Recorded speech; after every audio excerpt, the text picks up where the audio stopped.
साहारपड़ा खबर प्रसारण पर मेडिसिन दुकानी गला जेल।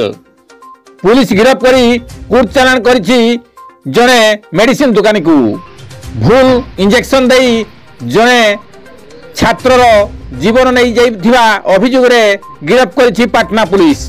पाटना पुलिस साहारपड़ा बाजार सर्वेश्वर औषध दुकान मालिक मनोज महांत को गिरफ करी कोर्ट चालान करिछि। गला गुरुवार साहारपड़ा शिशु मंदिर छात्र को भूल इंजेक्शन देवारू तांकर मृत्यु होइथिला।